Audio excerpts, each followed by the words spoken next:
took you so long? It's already past our bedtime. Well, because it took so long, I chose a story for today. Well, come on, get cozy, because I need to read you this story, and then I need to go to bed as well. Okay? Come on. I know you liked the one that we read last time. Yeah, I'm gonna read you this one today, so I chose 𝗂𝗏𝗏. I hope you like this one.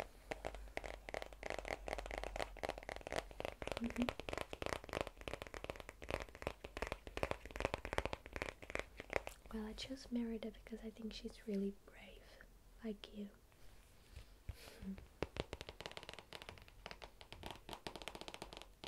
Well, you must be really brave to get really late for your bedtime.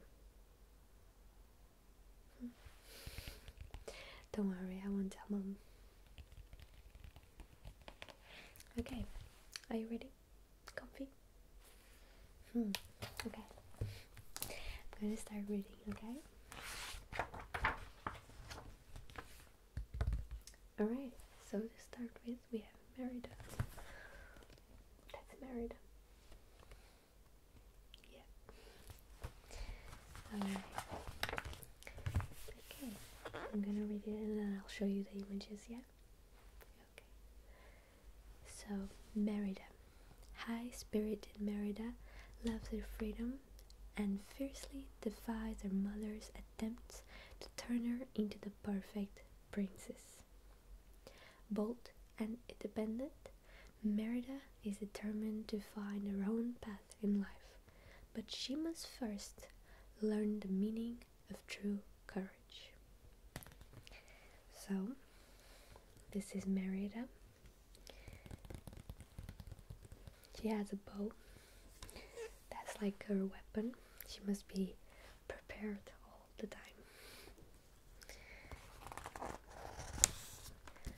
Okay. So, many years ago, a princess named 𝗂𝗏𝗏 lived in the Highlands of Scotland. The Highlands were an enchanting place to grow up, with their green valleys and shimmering lochs. 𝗂𝗏𝗏 spent many happy days playing games with her mother, while her father taught her how to shoot a bow and arrow. How cool is that? There were always new places to explore. One day, 𝗂𝗏𝗏 even found mysterious creatures called will-o'-the-wisps. Her mother told her that the following wisps could lead you to your fate. 𝗂𝗏𝗏's mother, Queen Eleanor, ruled the kingdom with her husband, King Fergus. She was a wise queen and worked hard to keep peace between the different clans of Highlands. Eleanor loved her fearless daughter, but she wished that 𝗂𝗏𝗏 would behave more like a traditional princess. Eleanor knew that being a princess was a great responsibility. She tried hard to prepare 𝗂𝗏𝗏 by passing on her wisdom. Eleanor believed that it was 𝗂𝗏𝗏's duty to do what was right for her kingdom, not just for herself. So, this is Queen Eleanor. It's 𝗂𝗏𝗏's mom. Yeah, she wants her to be like a princess, but 𝗂𝗏𝗏 is really fearless and she wants adventure, isn't it? It's kind of like you, little one. Here's 𝗂𝗏𝗏.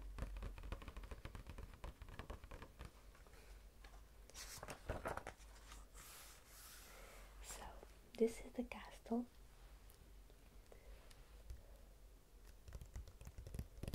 What do you think? Pretty big, isn't it?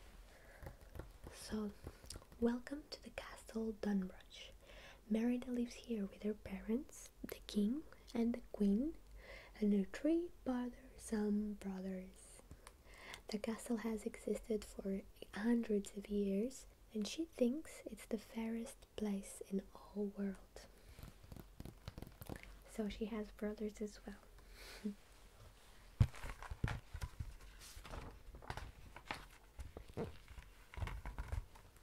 So here's the grand tour. Basically Merida's castle, and we can see it inside. So Merida's family has lived in the castle 𝗏𝗏𝗏 for generations. It's full of secret passages and rooms no one knows about, except her brothers. But there's lots more to explore in this stony structure. Come and take a look. So, why don't we take a look? Let's get closer, shall we? So, this is her and her father having a meal. So, it must be like the dining room.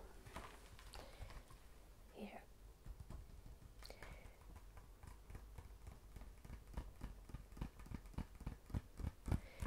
Yep, and then we have Fergus has filled the walls with stuffed bears. It's his idea of decorating. Kind of crazy, I think. Then Eleanor made this tapestry to show the 𝗏𝗏𝗏𝗏 woven together like a family should be. So this is her, that's her mother, and she made this tapestry. Can you see it? Yeah, our mother is so beautiful. And then we have the great hall is used for big events such as the gathering of the clans. So it's quite a huge castle, right? This is where they gather. Like a huge hall. I guess they are always getting people like, you know, like mom and dad. They invite people and then they gather around in the living room.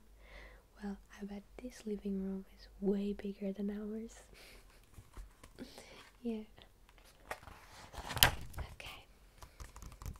So while Queen Eleanor ruled with grace and patience, King Fergus was fierce and loud. However, his kind heart and good sense of humor meant that his people loved him. Stories of his bravery were legendary. Many years ago, he had united the clans and led them to victory against invaders from the sea.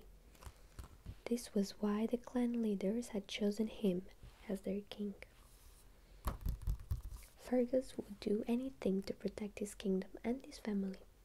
Once he even lost a leg while saving his wife and daughter from a huge bear named 𝗏𝗏𝗏𝗏. Ever since, he had been obsessed with hunting bears. Now we can understand why he puts bears in his living room. As the years passed, Merida grew into a strong-willed young woman. She didn't like to be told what to do, what to wear, or how to behave. Unfortunately, her mother had other ideas. Eleanor thought that it was time Merida found a husband, one who would help to unite the kingdom. Merida thought she was quite too young to get married, and she wanted to be free, to fall in love whenever and with whoever she liked. She's a free spirit.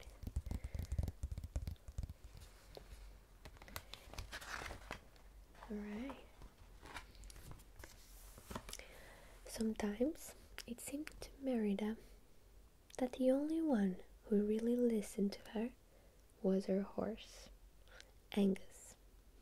Going riding with him helped her forget all about her troubles. Her mother, however, had decided that Merida's days of riding and exploring were over. She invited the 3 lords of the kingdom and their eldest sons to 𝗏𝗏𝗏𝗏𝗏 Castle. The sons would compete in the Highland Games and the prize would be Merida's hand, in marriage. Can you believe it? Oh my. The lords arrived at Dunbroch Castle, each one eager for his son to succeed. Like Merida, the suitors were not too happy with the idea of marriage. However, they didn't dare disobey their fathers. Thankfully, Merida was much bolder than them, and she had secretly come up with a plan. According to Scottish law, the firstborn of each of the great leaders could enter the games. Merida realized that since she was the firstborn of Dunbroch, that included her too. As the princess, she could choose the contest. She could choose archery, knowing she would be able to win. Young MacGuffin was the first to shoot. So this is the MacGuffin. It's him and his father. So they're going to compete for a marriage with Merida.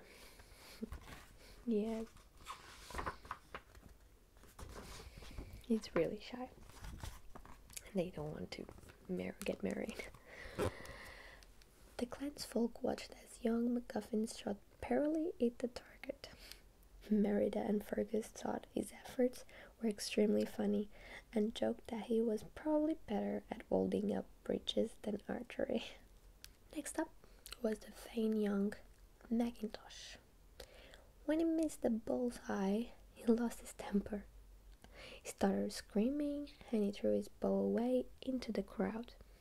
Merida and Fergus were less than impressed with his childish reaction, and they couldn't help making fun of his silly behavior.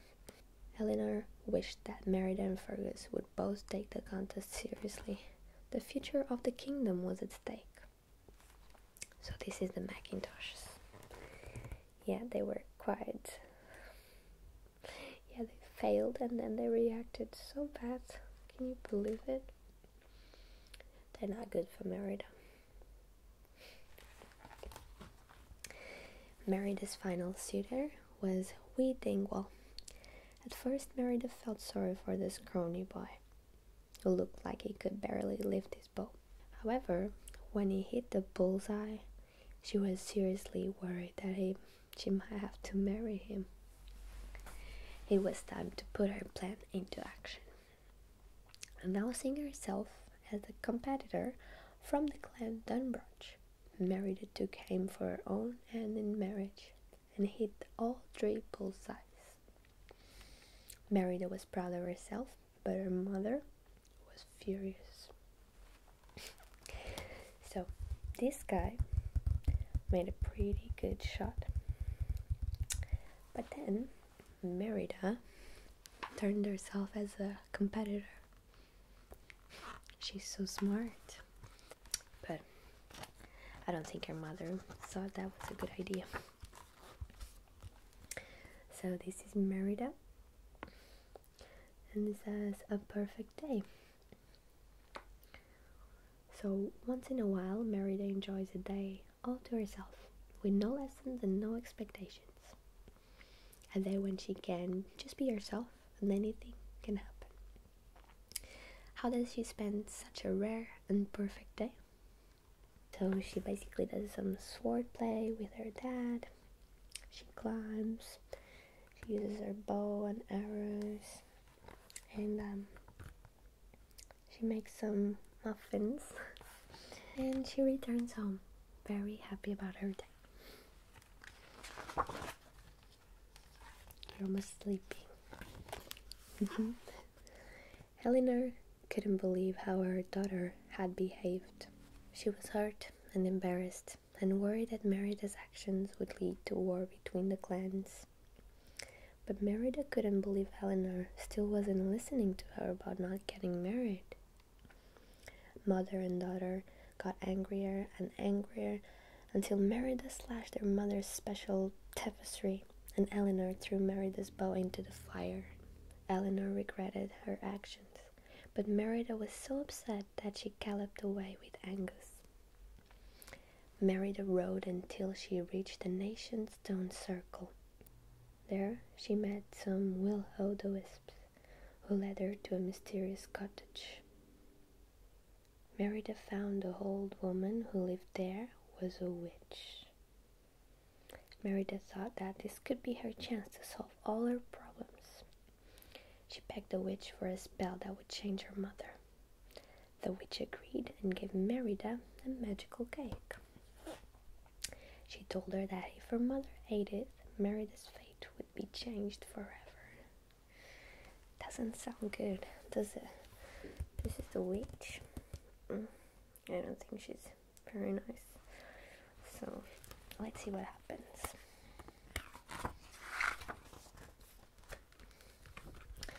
So, when Merida returned to the castle, her mother was overjoyed to see her.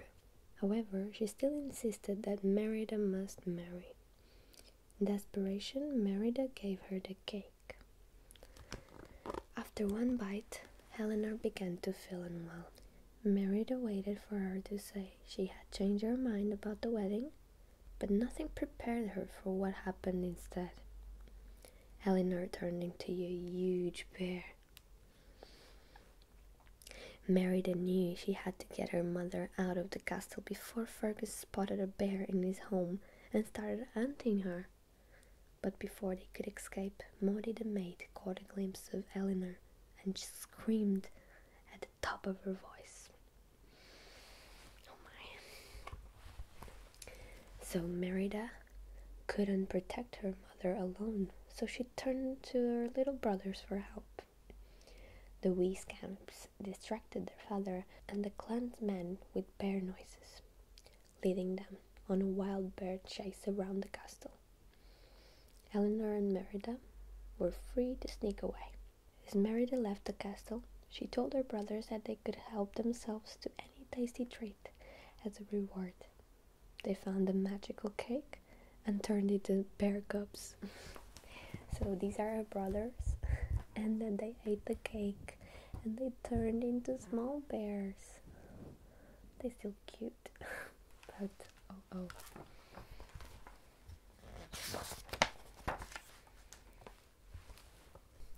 Merida took 𝗂𝚘𝚘 to find the witch, but the old woman had disappeared, leaving only a puzzling message. It said that Merida must mend the bond torn by pride by the second sunrise, or her mother would stay a bear forever.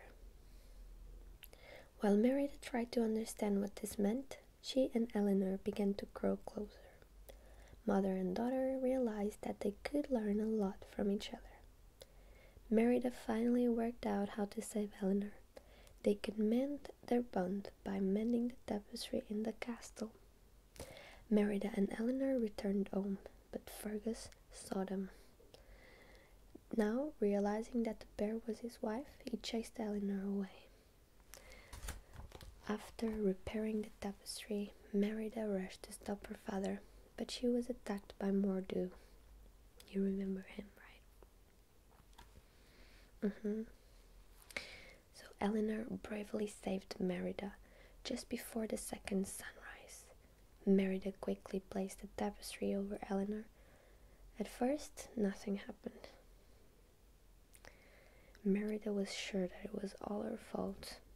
She cried to 𝗂𝚘𝚘, saying how much she loved her. Suddenly, her mother returned to normal. 𝗂𝚘𝚘 and Merida had finally learned to listen to each other. So, this was her mom when she was turned into a bear. But then they were able to fix everything and get back to normal. That's great. And yeah, that's the story of Merida. They learned how to listen to each other, and that's how they solved everything. So that comes to say that if you always listen to each other, all the problems can be solved. Well, now that we've read our story, it's time to go to bed, okay? You're so sleepy already. come on. Let's turn the lights off and have a good night's sleep, okay? Let's go. Can I turn the light off?